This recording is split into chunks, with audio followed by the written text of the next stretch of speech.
Welcome back to the Beyond the Check Service Industry Podcast. I am Reyshan Parker, and this is episode 10. We are in season 2. If you haven't already, please go check out the TV series Beyond the Check Worker Owner Edition about worker-owned restaurants, where I find the most hidden gems across the country, hang out with the chefs, owners, find out about their lives, the history of the restaurant, and of course, cook up and try some of the best dishes they have to offer. And I would like to send a big shout out to all the restaurants and the chefs who participated in the last 2 seasons. You're all fantastic and amazing. My guest today is somebody who knows a lot of things about kids.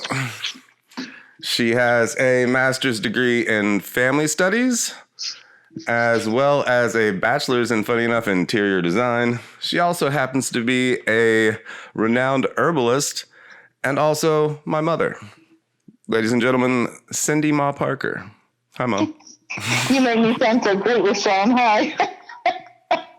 Thanks for boosting my morale today. Touche. Do what I can. Yeah, actually, interior design was in home ec too. I'm a home eckie. She knows lots about the homes and the eckies. Yeah. So I prefer that name because now they call it human and consumer sciences. So I think home economics is better than consumerism. You know, I'm not a big consumer person, so I like home economics. Touche.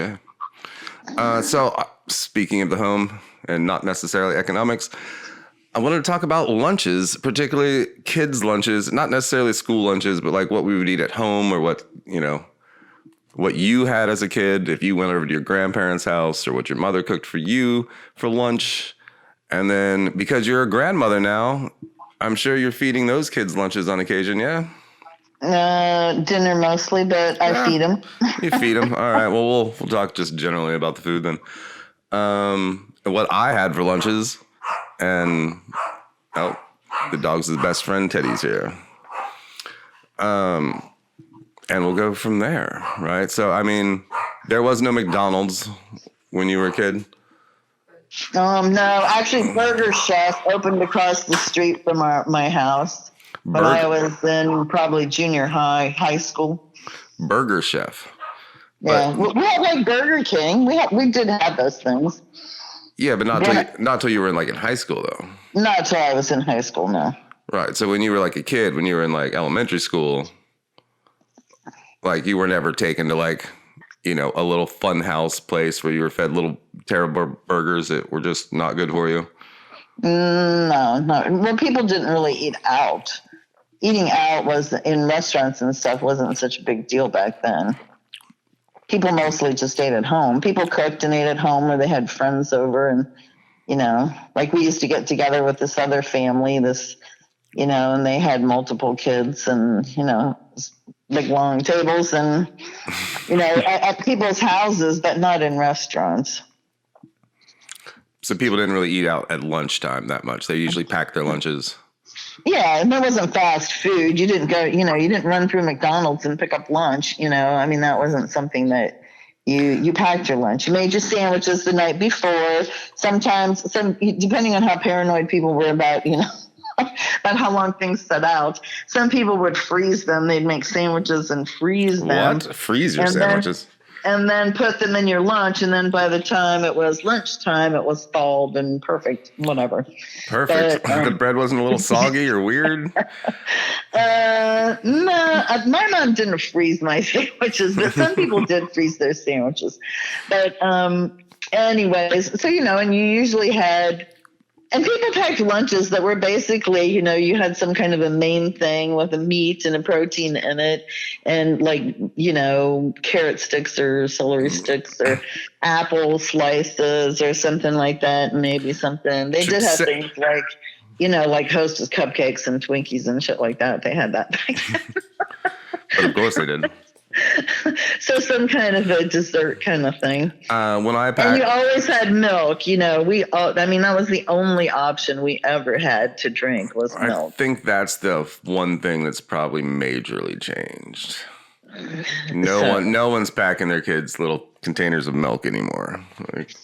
I don't know. You I don't always have bought kids. milk. You always bought milk at school, and kids still buy milk at school. But you didn't have pop machines. Don't you remember when they put a pop machine out? And I was like, what? Where you're in high school for you or me? No, for you. Oh, I thought they always had soda machines at school. No, they didn't always have them. That's something that started when you were younger. Oh, how about that? I just remember there being soda machines like in high school. I didn't go to middle. I guess yeah, we had soda machines in middle school. Yeah. Yeah. Well, we never had Grandma? soda machines. No. You still have the old little like colored juices though, right? Little juice containers in the barrels, little baby barrels with like the aluminum top. You mean like little boxes? No, we didn't really have those either. No, I don't remember those. I remember, like we would get Coke in like a 6-pack in glass bottles. And my mom always kept them on the back porch, but those were only for things like on the weekend, if we ordered pizza or whatever, like you didn't drink pop every day. You know what we drank every day? We drank Tang every day. Tang. Yeah, God. Tang, Does Tang still exist? Food. Yeah, so instead of orange juice, because you just get your glass of water, stir a spoonful of Tang in there, and instant orange juice. Was Tang good for you though? Was it like full of vitamins, or was it really just sugar and orange flavoring? I don't know. We should look that up. It was probably just sugar and orange flavoring, and orange coloring. I'm sure it had orange coloring. Yeah. But so that was kind of when we were kids. Like I buy all like the fresh squeezed orange juice in a container now, right? Like, but when we were kids, I just remember always making concentrated juices. Right? Yeah, we did make concentrated orange juice. Everything was concentrated: lemonade, orange juice, berry blast. I don't know. But I still, like, one of the things I do with Addison is squeeze. She loves fresh squeezed orange juice. Who doesn't? So I have Grandma Gay. It's like drinking the rays of the sun. Yeah, Grandma Gay was my great grandma, and I have her old thing that you just pull this lever down. You should see Addison like just squeeze the crap out of this. And then Asia got me one that's electric that you just put them on top and it squeezes it out. Fresh squeezed orange juice tastes completely different from anything that you buy bottled. It's totally different. I mean, even like the expensive crap that I buy, it still doesn't taste exactly like so the freshest of the squeezed. And we had lunch boxes. See, people don't have lunch boxes anymore. Oh, maybe they do.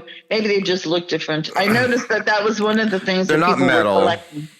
Yeah, they were metal, and they had little thermoses in them, so you could have like soup or something hot. Actually, even when I used to pack Alexander's lunch, which would have been, he's like a junior in high school now, when he was like in first and second grade, I packed him like macaroni and cheese. I would make it in the morning and put it in hot.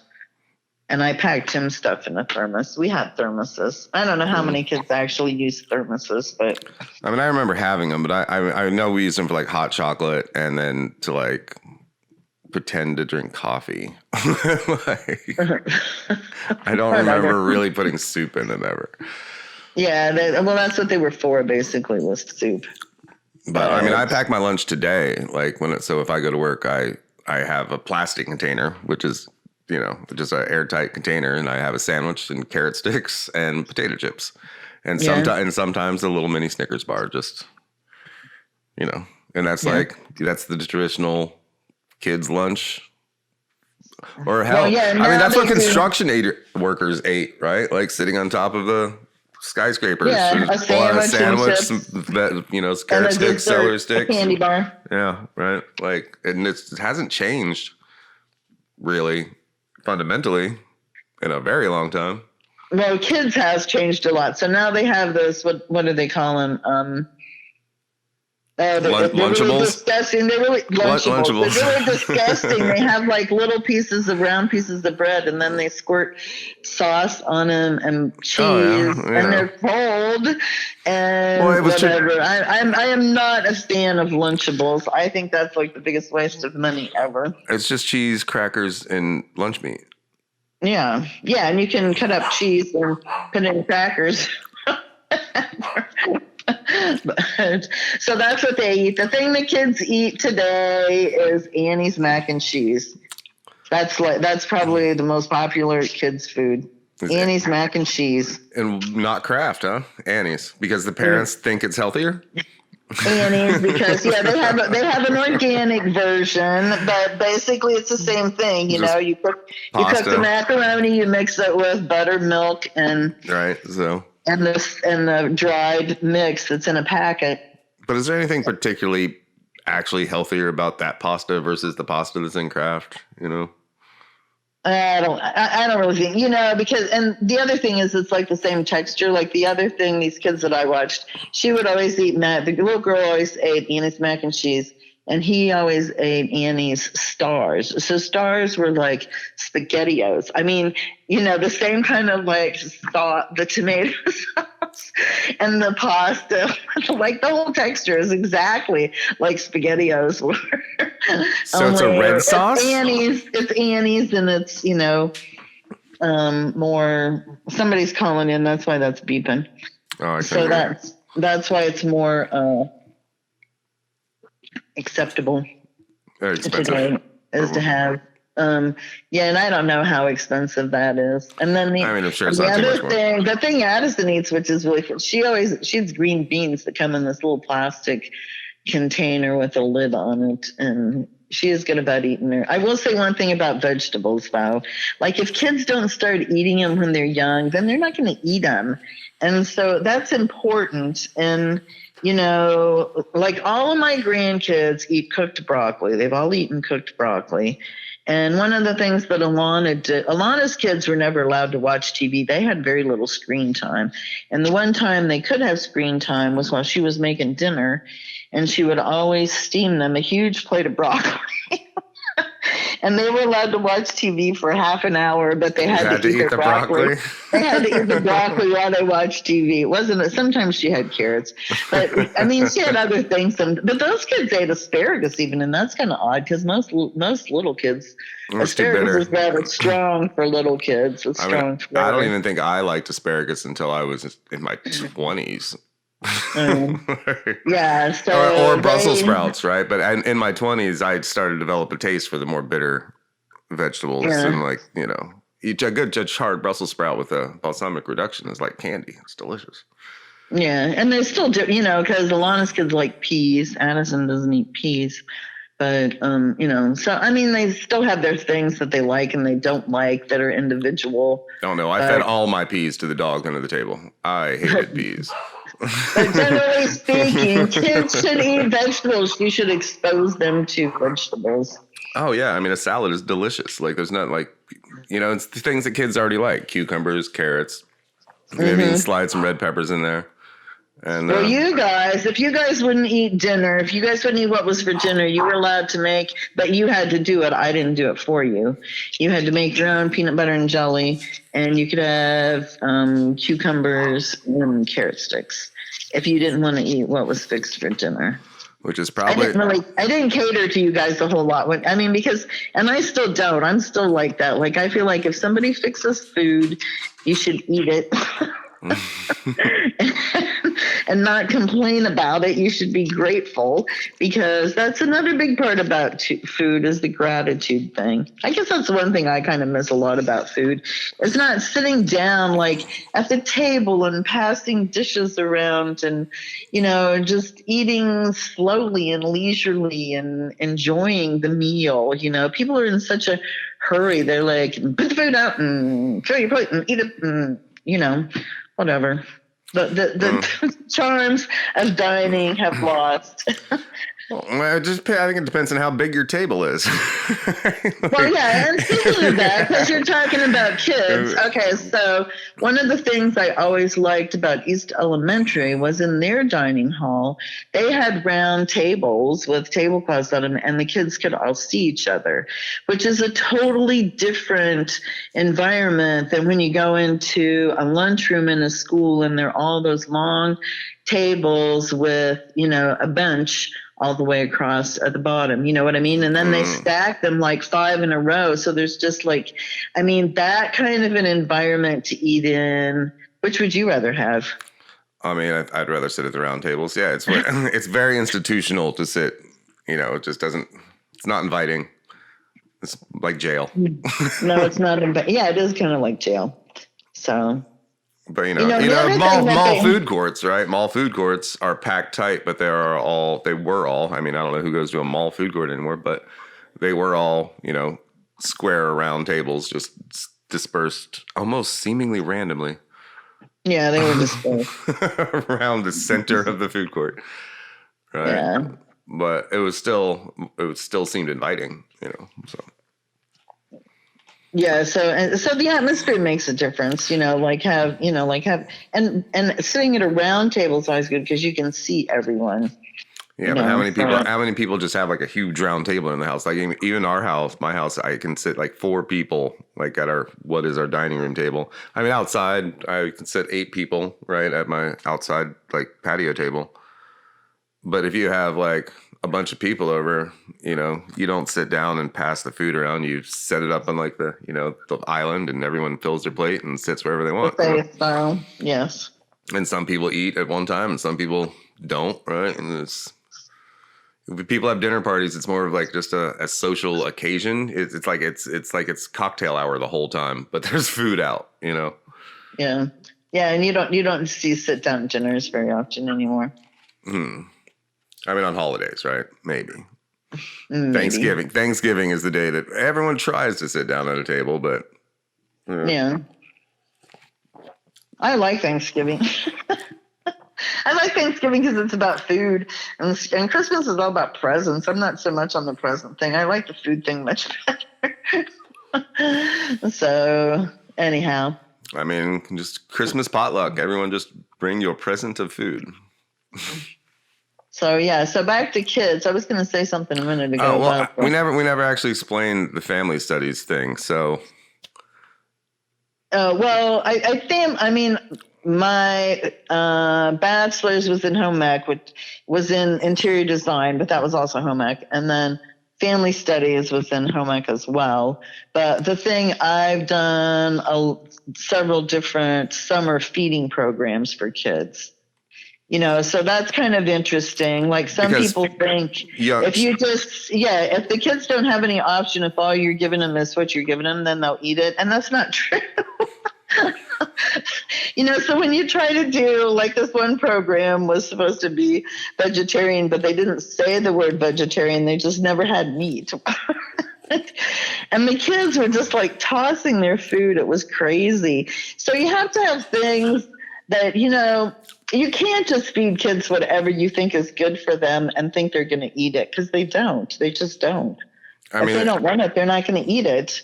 They're all different too. So, I mean, having to deal with, a large population of children and feeding a bunch of picky kids, like that is a challenge. Like you can't just have 50 different options, right? So how's that dealt with? Well, we had certain things. We had a menu when I did the kids program. We had the menu, and we had foods that kids generally like, and we always had like a main protein thing and a vegetable stuff and a fruit thing and maybe a snack, kind of whatever. So they had, and the kids ate pretty good at those programs. The one program that was a struggle was the one that was supposed to be vegetarian. Because I'll tell you what, you take I live in the Appalachian Hills of Ohio. So you take Appalachian kids who, you get second grade girls who are out there shooting deer and stuff, you know what I mean? And try to turn them into vegans. And have vegan food is like, no, that doesn't work. It's just not going to work. So like if I don't think it'd work. I could make a vegetarian meatloaf, but made it look like meatloaf and squirted ketchup on it and served it with mashed potatoes and green beans. That's different than trying to serve them some type of a kale sandwich with I just and I was like, my watermelons, because that was something that they'd all eat. They'd all eat corn on the cob. So they'll all eat macaroni and cheese. Generally, they'll all eat corn on the cob. Macaroni and cheese. They'll all eat, anything that looks like a hot dog. Broccoli's a good bet. Yeah, broccoli is which is kind of weird because when I was a kid, we didn't eat broccoli. We didn't have steamed broccoli. That's more, we did green beans and lima beans and, we had a lot of beans. When I was a kid, you made a lot of steamed broccoli, cauliflower, cauliflower. I remember a lot of cauliflower for some reason. Yeah, and the way I got you guys to eat it though was I made cheese fondue. Yeah. I made cheese fondue and then I had steamed broccoli and cauliflower. Mm-hmm. That was good. And bread that, and yeah, and you would eat it that way. If I just gave you a plate full of steamed broccoli, you probably No, the dog was getting it under the table. Whatever. That dog ate healthy. He had peas. Lots of peas. So that's funny. Anyhow. So I don't think adults, if you put adults in that situation, you're just like, all right, here are a bunch of random adults. Here's vegan food for an entire weekend. And most of them are probably going to throw it away too if they weren't prepared for it, didn't know what they were getting into. Right? Yeah, and the thing is, the whole food thing has basically eat a rounded diet. That's what you want to teach your kids is to eat a rounded, well-balanced diet, not focused on any one thing, not all meat or not all carbs. We have a tendency, especially with the food pyramids and stuff, they were always really heavy on the carbs. That was the thing at the bottom, 11 servings a day of carbs, Oh, and it's and we really should be eating way more fruits and vegetables. Fruits, vegetables, and fat. Fat is good for you. There's nothing wrong with fat. You need a little bit of fat because that's what makes your brain work. So especially for kids, it's the sugar that's killing us. If you only offer kids fat-free milk at school, it's like, what's that about? I think that's pointless. It's the sugar that is killing everybody. The sugar is the worst possible thing that we could possibly ingest on a daily basis, and it's in everything. And the thing is that the stuff that how do you keep your kids from eating sugar? Right. Well, anything that's prepared is, or processed. Anything that's processed has stuff in it that makes you want to eat more of it. So it's not just that you're eating, because you're trying to satisfy some kind of craving, but it just creates a greater craving. So that's one of the bad parts about eating processed foods instead of, we always did cereal, which cereal isn't that bad because you put bananas or fruit on it. And I don't think there was added sugar in the cornflakes at the time. And we had Wheaties a lot. And I haven't looked at a box of Wheaties in a while, but I don't know how much added sugar is in a box of Wheaties, if any. No, we had plain stuff. And here's the thing, all that other stuff, all of it, it says they're enriched, but they're enriched because they spray that crap on that cereal. And then they put it in, then they pour milk on it and it all dissolves off of it. And so if you don't drink the milk that's left, you're not really getting those added nutrients that they put in there, but you're fake anyway. So, whatever. What was there's a cereal that you used to give us that was grape nuts. Oh, grape nuts. Grape nuts. Are those things still out there? I think they do still have grape nuts. I don't eat cereal much anymore, but I think they do still have grape nuts.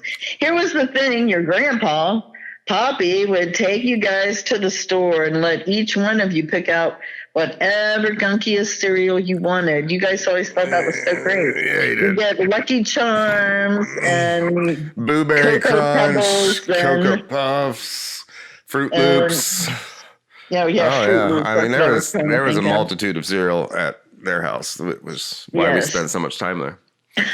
Yes, there was a multitude. I rode my bike 3 miles to their house every day. Like, and you guys got great. You guys got and that plain cornflakes or oatmeal. You got I did oatmeal and couscous. I used to make you guys couscous for breakfast. Yeah, I still eat a lot of oatmeal.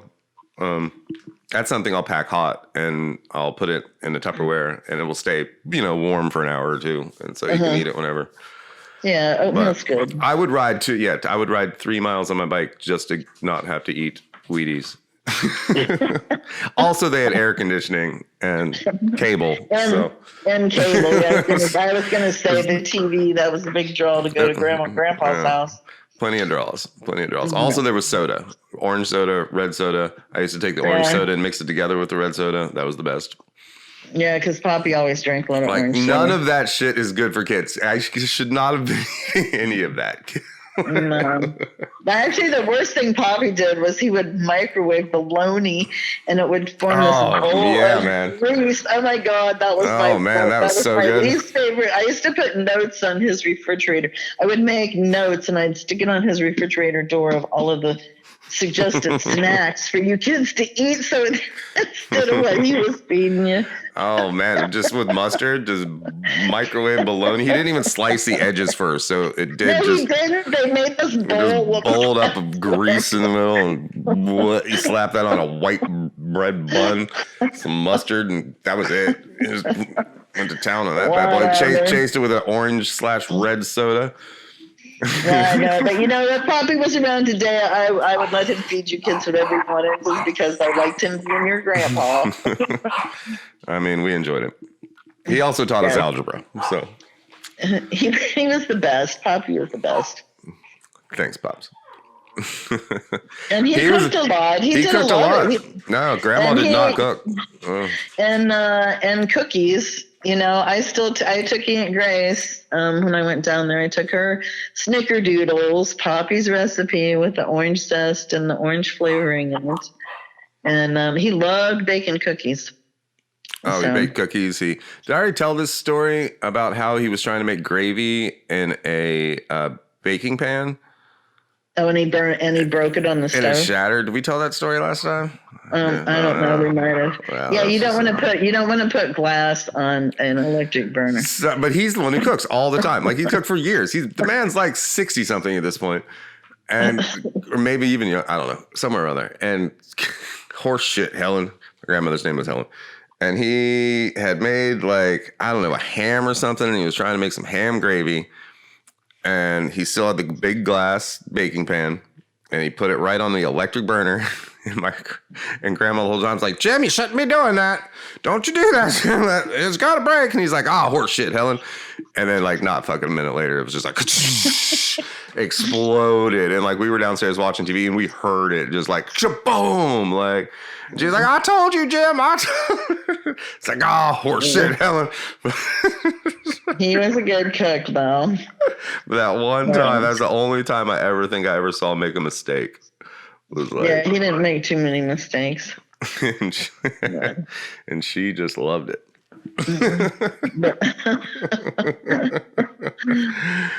But yeah. So kids' lunches haven't changed much over time. Well, yeah, they have changed. They have changed over time. I mean, meat sandwich. Your basic food groups. Yeah, none of it's have changed. Your basic food groups. Now kids take sushi in their lunch, they never did that when I was a kid. The bento box that's made its way to America, and it probably should, because they are. I know. When I was in Japan, I was hoping to do a bento box class because they do really ornate lunches for their kids and stuff. I mean, that's part of the presentation thing. Presentation makes a big difference on what people eat. And the thing about the programs, the school programs, because I also did farm to cafeteria, the school programs, if kids if they grow things, then they're more likely to eat it. If they cook things, if they have cooking classes, and they do that, then they're more likely to try and eat things. So it's important to have that whole process in there, from growing it to cooking it to eat, to preparing and serving it, in a delightful way, and then engage in eating it. They're more likely if they go through that whole process. I feel like that could totally be integrated into the school system so easily with like school gardens, because you're there basically, you could plant them in spring. You come back in fall, right? You have summer break, whatever. You come back, right? Maybe the teachers take care of it in the meantime, right? Or somebody, I don't know, custodian. And then in the fall, it's harvest time. So then when they're back in school, and so they would get to do that, and then they could also prepare the food. Like that seems like a very simple thing to add into a. Yeah, the hard part is that the biggest growing season is the summer when they're not there. That's the biggest growing season. That's when they're growing, but you're not. But like you plant it in the spring, right? Reyshan, you think you just put something in the ground? You don't have to do anything. No, I just said you'd have to have the adults take care of the like actual growing. Well, yeah, that's the thing. You can't find adults to take. There was one school that had a really good program. They had really good. They had a good garden and stuff. And then I did Meg's. I went to Meg's for years and did their gardening program. That was always fun. We grew, because we grew like sweet potatoes, and we made a dish with sweet potatoes. And, we cooked some of the stuff that was growing there. But, but that's an important, and it's really good to have the kids get their hands in the dirt, because you look at climate change and stuff. Like if kids can relate to nature, you're going to have a future. I got it. And if they just think it's this resource that you use up and who gives a shit about it, then none of us are going to have much of a future. So. Being out in nature is good. The kids like digging in the dirt. They like finding the worms, They like finding mushrooms popping up here and there, and seeing the flowers, and they do like on that. If they're shown that, I'm sure. Well, yeah, and then we always did, and we composted. We also had a big compost bin, and we did that kind of stuff too. Not just the gardens. We had mostly raised beds. And you always had gardens when I was a kid. I have a very strong memory of just eating snap peas like right off the vine and just being like, these are like candy. Like it was delicious. Mm-hmm. And corn, I still like. And corn right off the vine. Mm-hmm. Yeah, it's good. It's sweet. Like I can see myself standing in our garden right there, like eating that corn right now and snapping off that pea.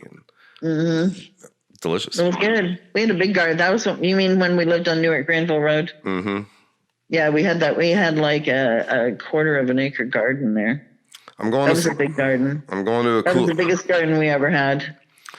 I'm going to a cool farm in Texas that is like they own the farm. They started the farm first, and then they opened the restaurant. And so now everything that they serve, besides the seafood, which they drive to Houston for, it's called Ronin Farms.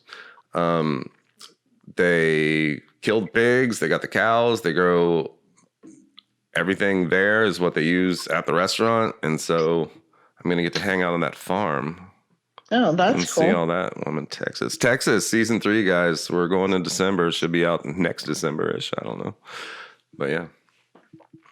And that's good. When and there's more of an emphasis on that today, of eating local and buying stuff that's, where it came from, whether it was sprayed, if they used pesticides, how it was harvested, and, so there's more of a movement to that, which only makes sense because we ship strawberries, whatever, and what you name it, we ship it clear across the country, and you've got all that fuel and, whatever. It's really, we don't have a very sustainable food culture unless we eat local. Yet you really have to focus local. Well, I think a lot more kids probably get exposed to at least farmers markets who live in more urban areas now. If there's not enough of them still by any means, but I think at least that's the minimal exposure some kids get to a farm or to nature. Right? Yeah. Well, and the good thing about the farmers market is that you do get to know the people that like, I have my favorite stand at the farmer's market, and even if there's not really anything I need, I usually get something from them every time I go, because I like to support them, and I feel like that whatever. So and different people support different ones, but they get supported. The farmers get supported, and that's the important thing. More farmers markets and more times a week. Sometimes they do it some places do it on the weirdest day, like a Wednesday at 5. And it's like, why wouldn't you do it on a day when people are off? To be Well, most everyone does them on Saturdays, and then they do one during the week. Like they might do, like even here in Athens, they do a Wednesday. They do Wednesday morning though. Yeah, but you guys are hardcore. And then they were doing. I think they tried Thursday evenings for a while. I don't think that one worked.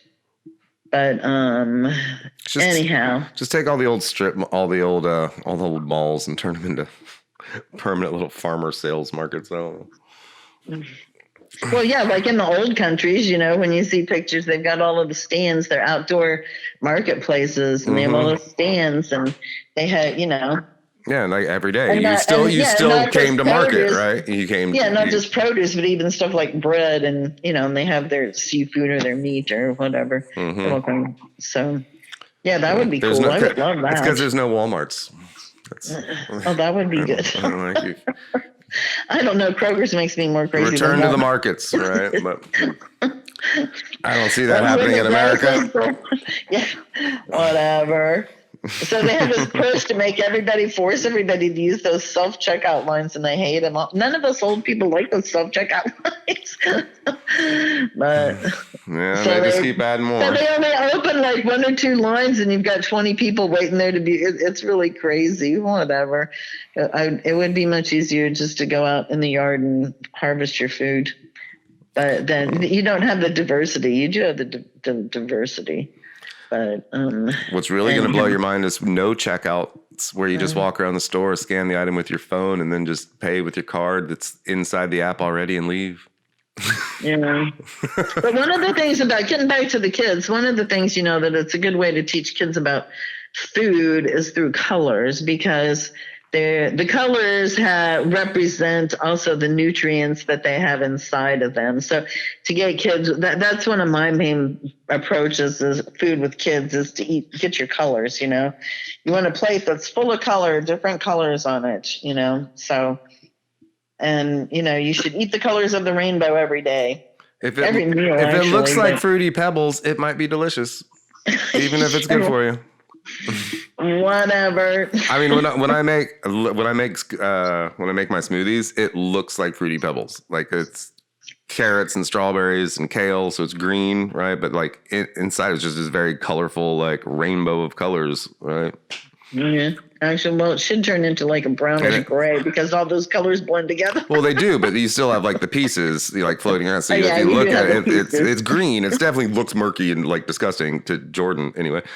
But tastes delicious. I did. So at this one school, I had the cafeteria once a month. I got to do things with them, and I did smoothies, and I did green smoothies. And I don't think they realized. I think they thought I added food coloring to it or something. But all the kids liked the smoothies. But that's my main basic smoothie is just. As I do a half a glass of half water and half orange juice and a banana and a handful of kale for a green smoothie. Oh, that's simple. You want to hear mine? It's way more complicated. Well, no, I make more complicated ones, but that's the basic thing. And then I add other things, and I'd add papaya or pineapple or blueberries. I put kefir in mine every day, and fish oil, omega-3. I use flaxseed. So, you can add anything you want, but you got that basic one. You just have a basic smoothie, it's a good kale, orange juice, and bananas. Eat their greens because they don't usually like eating them so much. But if you put them in a smoothie, I buy my kale and then I bring it home. I rinse it all off. I break it into pieces. I dry it out and I put it in freezer bags. Yeah, you can freeze it. And then when I make it, I just get a handful out of the freezer. So I freeze all of it. So it's easier just to buy the pre-frozen strawberries because why not? And then I freeze the bananas and I chop up apples and I freeze that. And so I just have everything frozen already. So yours are pretty cold. Yeah. And then So it's like kefir in yours. Kefir's good because everybody needs probiotics. No, but maybe I will. Kefir or yogurt. Some people put yogurt in. I put yogurt sometimes, or sometimes just orange juice. I used to put almond milk, but I'm over the almond milk. Yeah. So. I just don't drink any milk of any kind anymore. Anyhow. So, yeah. So kids just need to get into healthy habits from an early age, and then it's easier. Otherwise, the way people get concerned about food is because they get a disease or they don't feel good or they have something wrong with them. And then it becomes a corrective kind of thing instead of a maintenance, nourishing kind of a thing. Food is the best medicine if you're actually eating the medicine and not the Doritos. Yes. So it takes people a long time to realize that Doritos and Diet Coke was killing them. Yeah. The diet is probably worse for you than the sugared stuff. I mean, that's all that's all Tony ate. I have, our cousin who, Pepsi. He did Pepsi. Diet Pepsi or regular Pepsi? No, doesn't matter. They're both even worse. It doesn't matter. The diet's probably worse. The pop isn't so good. Last night Milo wanted what's the thing you always drank? It glows in the dark, I swear. Mountain Dew. Mountain Dew. Yeah, Mountain Dew is super bad for you. Mountain Dew is the worst. The worst. There was a lady, we were watching a documentary about this lady who freaking used to put Mountain Dew in her baby's bottle, and this kid just drank Mountain Dew for the rest of his life. He had like no teeth. And he's like, oh God. And he got his teeth replaced. He got this dentist came and did it for him. And you know what he did after that? Drank a fucking Mountain Dew. Well, I worked the thing where you raised money for gymnastics, and you were at the roadside places and at night, and I swear that stuff glowed in the dark. But Surge definitely does. Surge definitely glows in the dark. So I mean, there's stuff that's better. I was trying to tell him, if you're gonna drink a pop, you ought to drink, root beer or Sprite. And at least they don't have caffeine in them, and they're not, Yeah, that's still corn syrup. It's fructose. It's the fructose. It's the high fructose that gets you. It's still sweet. I know. If you're going to drink a soda, they're not. I'm a sucker for root beer floats. I admit it. I'm a sucker for root beer floats. You at least want it to just be regular cane sugar, so it's not high fructose. It's still fructose, but it's not high fructose fucking heroin sugar, right? Heroin sugar, yeah. That's what they should start calling high fructose corn syrup. Heroin sugar, because that's what everyone's addicted to. That's why soda's so addictive. It's just, your brain just Well, yeah, and sugar. It's really funny because that's true. I take care of older people now, and they all have their favorite cookie. Ironically enough, they're all what's that one brand? Oreo, anyway, Chips Ahoy. No. Pepperidge Farm. Pepperidge Farm. They all have their favorite Pepperidge Farm. One lady's is Milano's, and the other two are into chocolate chip. The one has the bigger chocolate chip, and the other one does more of the chunks, the thin chocolate chip. That's the crispy. But that's always what makes them happy. They want a cookie.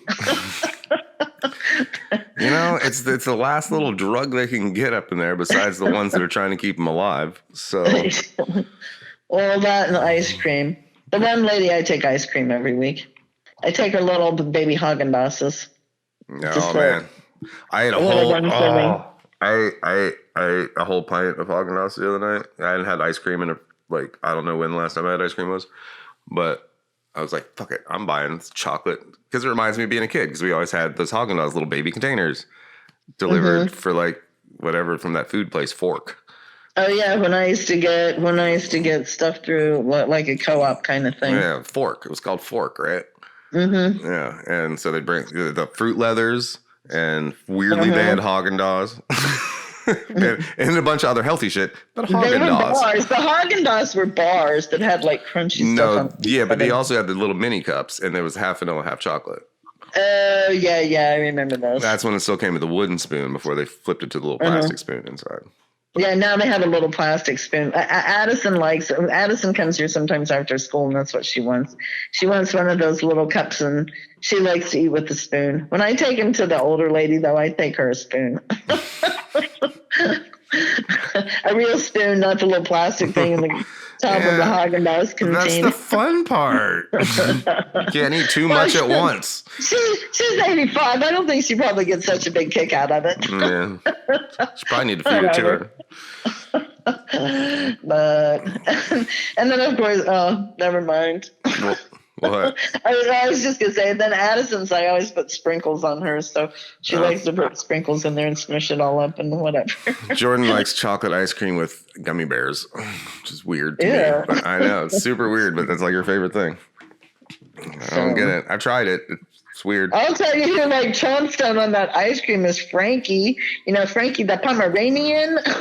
Oh my God, because I'll go through and I get Addison a little kitty cup with sprinkles on it, and then I always have to get Frankie a pup cup, and oh my God, he like holds on to it, and he like I think he like mashes it in for one thing because he goes after it so fast, and I just look at that little head of his and I think, oh my God, how does he not have a brain freeze?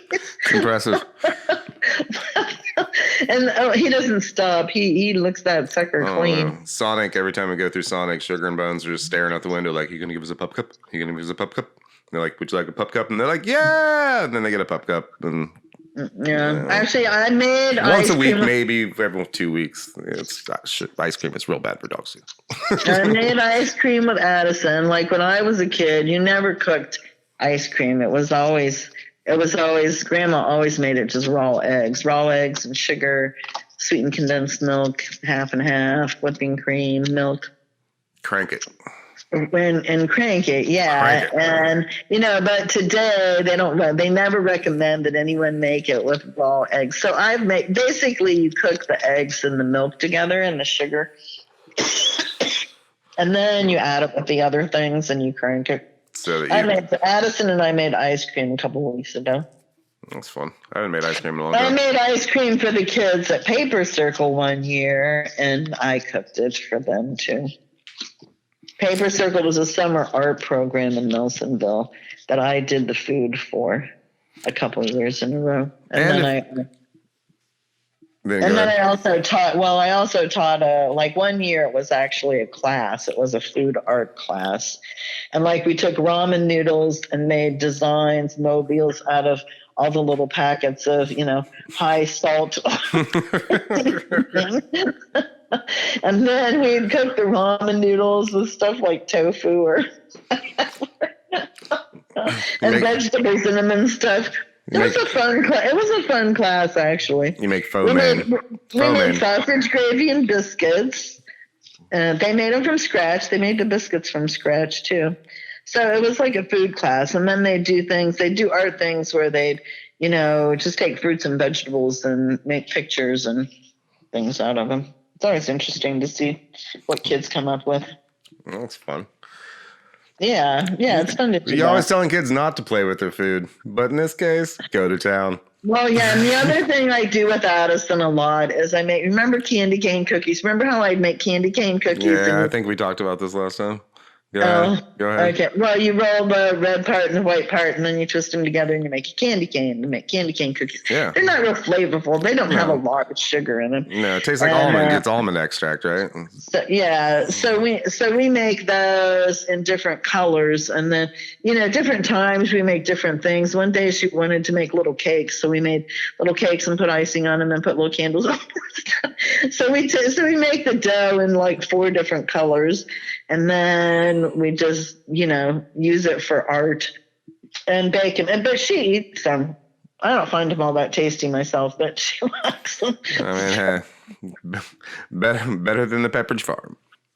Yeah. So we make flowers. But Pepperidge Farm are actually probably better. Pepperidge Farm, that's the older people. That's what they like. They like those Pepperidge Farm. So anyhow. Good times. Good times. Yeah. You got any things you want to plug? You got any events coming up or anything? You doing any tea parties or? No, I'm not. My birthday's coming up. I'm gonna have just a little party on Saturday. I'll tell you about that cake because everybody loves that cake. I'm making my chocolate decadent cake, which only has 3 ingredients. It has dark chocolate and butter and eggs, and that's it. Jesus. And it tastes like it's the way you make fudge. it. It's sounds like fudge. Yeah, you're making fudge. So someone actually called me yesterday, and they said I am going to make that because I love that, and you've given me the recipe. And people don't make it because it's all complicated. Like you have to beat stuff, and it turns into like pudding, and you don't bake it very long. You have to cover the pan in tin foil, and you have to soak it, and you have to put it down in water, and it's kind of a pain in the butt to make it. But it's only got 3 ingredients in it. And you only turned 69 once. And yes, and I only turned 69 once. I know COVID's not exactly a big party time, but whatever. I still have a few friends coming over, and I'm making that cake. Do it. Awesome. Well, and don't forget to call your sister tomorrow because it's her birthday. Oh, reminding you again. Facebook should remind me again too. So. Yeah, Facebook should remind you. Call Alana tomorrow. Yes. Yeah. Awesome. Okay. All right. Well, this has been good. Yeah, it's been good. Yeah, and I went up and watched Milo's game last night, and he got a hit, and he got a run. He did really good. He got to home? He made it home base?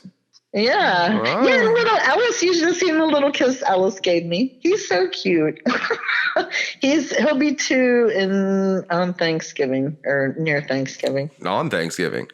Yeah, but he was born. Well, that year he was born on Thanksgiving. Oh, right. So I guess Thanksgiving changes, right? Yeah, he was born on his dad's birthday and Thanksgiving. But because I haven't seen much of him because of COVID, so he doesn't know me so much. But he gave me a kiss last night. That made my day. Oh, that's nice. So yeah, I love them grandkids. Little harps. So all right, anyhow. You should go if you are into healthy things, herbalism, tea, feng shui, early childhood education, or anything like that. You can go find Cindy Parker at healingheartherbals.com, or did we change that? No, it's WabiWellnessCenter.com. WabiWellnessCenter.com tells all the things I do, but I don't really do anything to update that webpage. So if people call me, I do consultations. I do educational consultations, and I do Bach flowers and, the herb stuff. And I'm also an end-of-life death doula. So I do things like advanced directives and planning, funerals and stuff. We can talk more about that depressing ass shit next time. It's not depressing. It's because our society makes it that way. I know. It should be planned. Just like birth should be planned, death should be planned. It makes it go much smoother. It's a party. So anyway, yeah, because home ec is, the lifespan. It doesn't just, it goes on.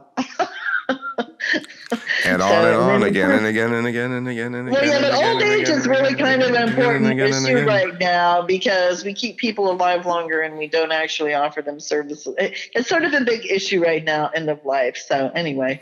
Well, we've talked about kids and we worked at the end of life. We'll continue this. We'll talk about that. We'll do this again, and we'll talk about eating for the elderly. Okay, sounds good. Yeah, for both ends of the spectrum. Okay. Okay. Well, thanks for talking to me, Reyshan. Thanks for hanging out, Mom.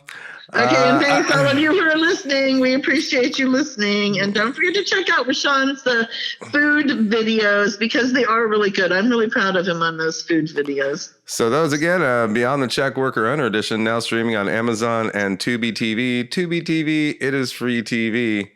So go watch Beyond the Check and meet a bunch of awesome chef owners across the country. Yeah, they are. I got to go to dinner with one of them one time. It was great. I love those. I love that series. It's good.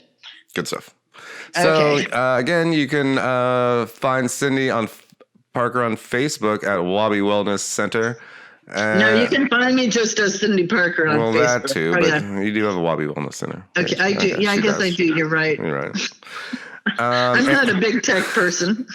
You can follow me at Reyshan Parker on Twitter, Reyshan Parker on Facebook, Beyond the Check _ on Instagram, Reyshan Parker on Instagram. I got way too many things going on here.